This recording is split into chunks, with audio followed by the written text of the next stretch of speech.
So we're here at the rest area on 84 in Oregon. And we broke down. So yeah. Fun! And it's snowing. And I get to get really dirty underneath the truck, so.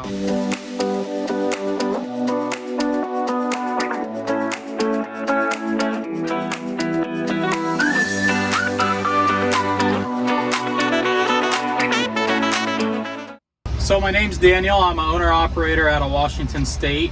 Been trying to make some YouTube videos, and unfortunately we just had a breakdown.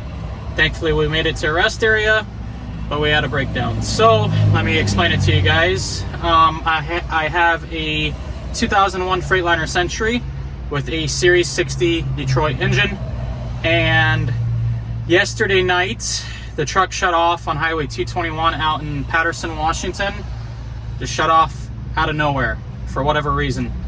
So it shut off. It was foggy. The road was like pretty much there's freezing rain happening, so the road was like shit ice. So I was on the phone with State Patrol, letting them know that I'm blocking the highway because it shut off where I had no shoulder. Whatever issue it had cleared itself, and it started back up, and we were able to get it off the road. After that, we drove to Boardman, Oregon, where I had to pick up the next day. Ultimately, I decided to cancel the load with the broker. Unfortunately, the broker informed me that he's going to try to recover it, but it's time sensitive. The cheese needs to get to the manufacturer and to get processed, and the load needs to get done. So he tried covering it. He couldn't cover it, and I actually drove an hour towards home, and he's like, hey, I can't cover the load, so if anything changes with your truck, let me know. The truck was running good, wasn't having any issues, so I'm like, hey, you know what? Let me turn around. I'll go back and I'll pick up the load. Worst case, my uncle's at home. He has a semi-truck, and worst case, he can come pick up the load and go deliver it. After the pickup in Boardman, we made it to the Dalles, and in the Dalles, the truck decided to shut off again. And thankfully, I had a shoulder that time. I was able to pull off and park on the shoulder. It did the same thing, waited a couple minutes. The code, it actually gave me an ECU code. I'll actually put a picture of that right now. And that ECU code cleared itself. So there's something wrong with the ECU or grounds or something like that. So anyhow, we got off the road in the Dalles. We were hoping to at least make it to Portland so my uncle can grab the trailer and he can go deliver the load. Pretty much a couple minutes right after that, the truck started running rough and running funny, and the lights were flashing on the dash, and it shut off again. It shut off right before this rest area on Interstate 84 here, right before Hood River. And now, I don't trust it anymore, and I do carry a lot of spare parts with me. I carry spare turbo, alternator, hoses, clamps, injector, pretty much anything that a Series 60 is kind of known for. I carry it with me. It's, you know, these trucks are known for the ECM, so I actually have an ECM here programmed. It was an older one, so I'm hoping it's good, and it's supposedly programmed fine at the dealer. But if you have any experience with dealers, they say one thing, even though, you know, they just grab your money, they say it's been programmed, it's fine, and they send you on your way. So this is my spare ECM. I get to go out in the snow, rain snow mix, and change it out, and hopefully we can go deliver the load. If not, my uncle's gonna have to come out here and come pick up this this trailer so he can go deliver it, and then I'm gonna have to get the truck obviously towed home. So that's the plan for now. Jessica's with me right now, so she's gonna stay in the cab and try stay out of the weather, and I'm gonna go out there and get it done, but she might come out here and there for some clips. So wish me luck. Hopefully it goes well, and I know it's a long explanation, but obviously for it to all make sense, I have to let you guys kind of know what's going on. So that's what's going on. We're loaded. We have a delivery tonight, actually at 5:30. We're gonna miss the delivery, so we're gonna be working either today or tomorrow or Sunday, depending on when we get there. If I don't fix it today though, I think I'm gonna have my uncle come get the trailer, so we'll see how it goes. What I'm doing now is disconnecting the power to the truck so I can start undoing the ECU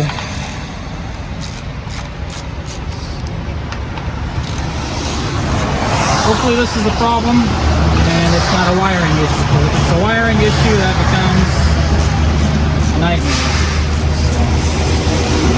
Give this a shot and hopefully it cures the problem.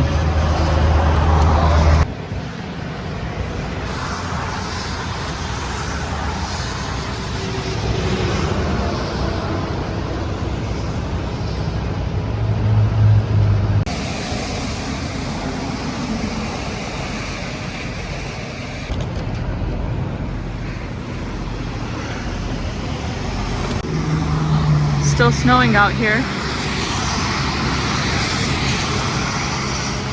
And Daniel's under the truck working.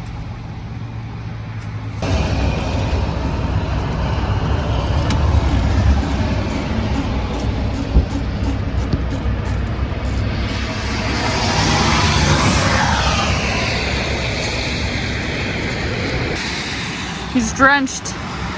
ECU's almost out. I also found a wire on the ECU, one of the ECU plugs that got rubbed through. So I have to fix that. Hopefully I have my clippers and everything to do that. So.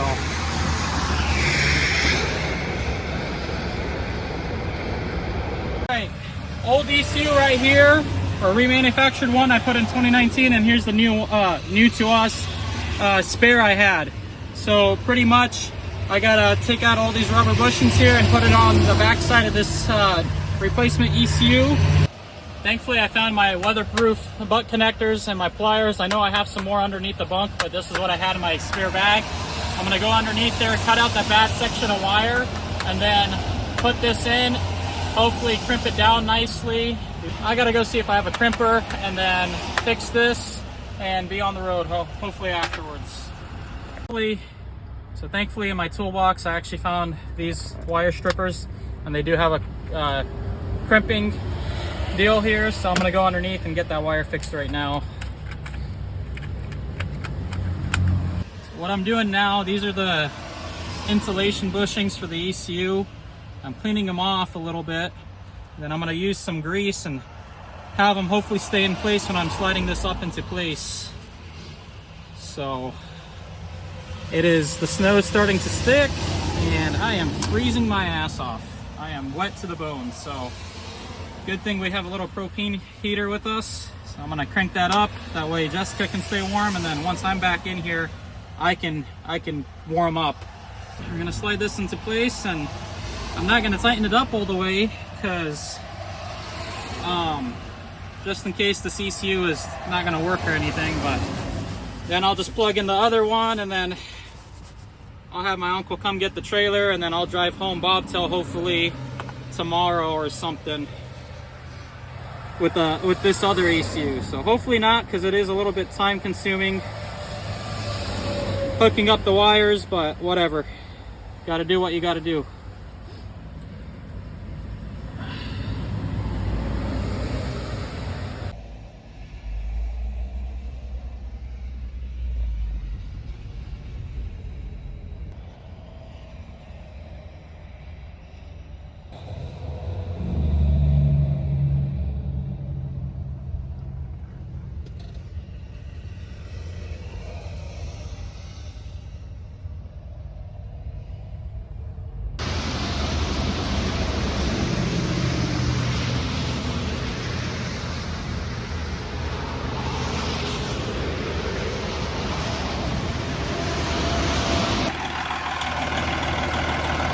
So guys, we got the new, I'm shaking, I'm so cold. We got the new to us spare ECU mounted on the truck, and if you look at me, I am soaked. My boots are full of water.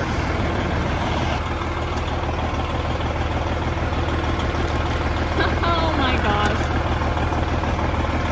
So I'm really happy it's running, but I'm freezing right now, so I gotta still go tighten up the bolts for the ECU to mount it up, because I didn't want to tighten them down all the way until I knew the truck started. So I'm gonna go underneath the truck, I'm gonna take care of that, I'm gonna close the hood, and then I gotta get out of these clothes. So.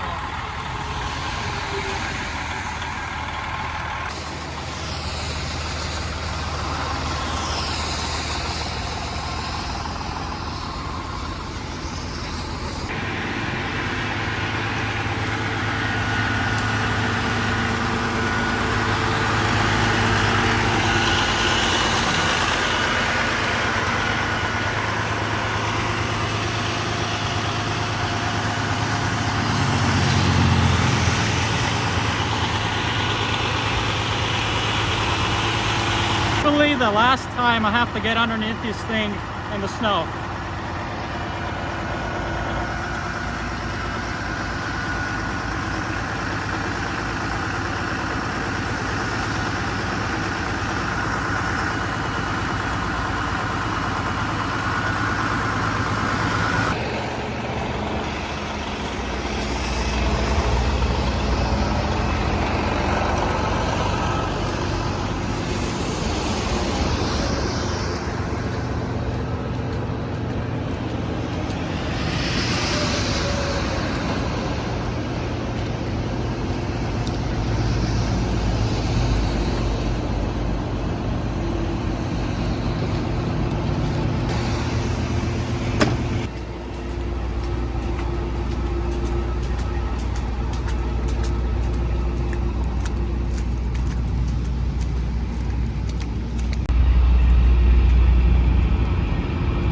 Alrighty, so I changed my clothes, the truck's running, the ECU is replaced, and we got to see if we can make it to our delivery now. So prayers that we don't break down again on the side of the road.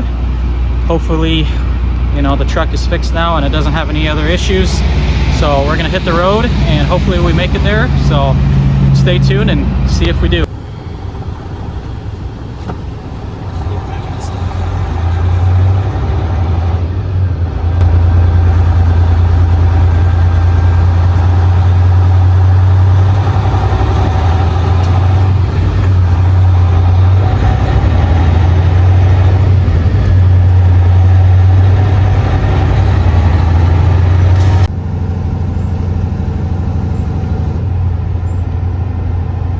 Alright guys, we're back on the road and it's snowing, obviously, and the only thing I've noticed, the truck's running good so far, but the only thing I've noticed is this ECM, it does not have the same power setting or whatnot for the power the truck used to have.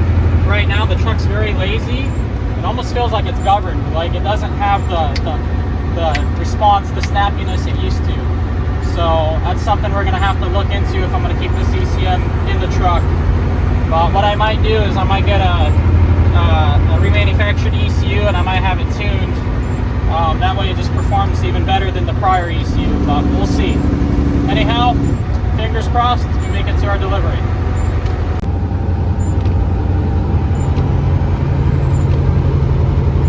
Getting up to Hood River here, and thankfully the snow is calming down. Highway 35 actually has the chain law on going towards Mount Hood, so thankfully we don't have to go that way. And I didn't see anything about a chain law this way. I'm stuck in this right lane going slow because I don't want to get in the left lane to pass these slow moving vehicles in case the truck does have an issue again. But so far so good, so thankfully, you know, I'm not sure how I feel about it yet, but thankfully it's at least getting us down the road. So fingers crossed we make it to our delivery. So what do you guys think? Did we make it to our delivery with our truck? Obviously you see the trailer behind us is empty, and I'm pleased to announce that I believe the truck is fixed, and in the 5-hour drive, 6 hours of driving, it hasn't had any other issues after the ECU replacement. You might be asking, hey, why are you driving with such an old truck? Does this happen all the time? Yada yada. This does not happen all the time. This is actually the first time in 5 years and close to 400,000 miles I've put on this semi truck that it's ever left us like actually on the side of the road. A lot of people that are not into trucking, live around trucks and have trucking a part of their life might just ask like, hey, why not just buy a newer truck? Number one reason, they're expensive. Number two reason is the emission systems on the newer trucks actually leave you stranded on the side of the road more than driving an old truck, believe it or not. And number three, some new Peterbilts and Kenworths are actually being recalled right now. 220,000 trucks are being recalled due to actual issues losing power to the ECU, which is causing the trucks to shut down, along with ABS and different issues they're having with those trucks. So just because you buy a new semi truck doesn't mean that, hey, you have 5 years of trouble-free use or anything like that. So just to recap, buying a new semi truck doesn't mean that you're not going to have issues and you're not going to break down on the side of the road. New semi trucks break down all the time on the side of the road, and that's just part of life. That's part of trucking. That's part of this business. Anyhow, let's go inside. Let me show you the parts. So one thing that really saved the day is I carry lights with me. These are all USB-C rechargeable, which is the same as my cell phone. And I carry these in the truck. I have another big one also for emergencies. If I didn't have these lights to actually be able to see what I'm working on, when this happened, it was already kind of getting dark. And then obviously it got dark pretty quickly afterwards, being that it's winter. I wouldn't have been able to see the broken wire that I had to fix. So having lights and having all the tools with me is really, really awesome. So that's why I carry all this stuff. I'm going to show you guys underneath the bunk here, all the parts. All right, so this is underneath the bunk, and I organized it a while ago. But what I have is I have my old turbocharger right there. That's still a good spare. I have an alternator. I have a injector, remanufactured injector that I carry with me. Underneath that, I have an AC compressor. Right over here, you can't see it, but I can actually bring in the phone real quick. Right over here, I have a water pump, and that part right there is my air compressor. Then I carry air dryer filter, bunch of miscellaneous fittings and whatnot in all these boxes. I have all the sensors for the engine in these boxes, and carry hoses, clamps, an airbag. So all different types of random things with us. So all the couplers for the radiator hoses here, and fuel filters, oil filters. So pretty much I carry everything that I need for my semi truck. Where I had my ECU, and then I carry my ECU up here. I had that spare ECU for I think 2-3 years. I never needed to use it, and just all of a sudden one day, guess what? I needed to use it. So that's just how trucking goes sometimes. You could be having a great week. The last 2 years of trucking for us, we've been doing a lot of local freight, just staying busy locally, and it's been great. No breakdowns, no problems, no issues. Just smooth selling, make money, life's good, home on the weekends, and can't complain. But randomly, sometimes you get stuck on the side of the road, and that's what happens. Thankfully, the Lord helped us. He got us off the road, got us to a rest area. We got the truck fixed. We also helped out the broker without, just dumping that load on him on a Friday. Product got to the cheese manufacturer where it's supposed to, and they can process it and do everything they needed to do. God bless you guys. Stay tuned for our next video.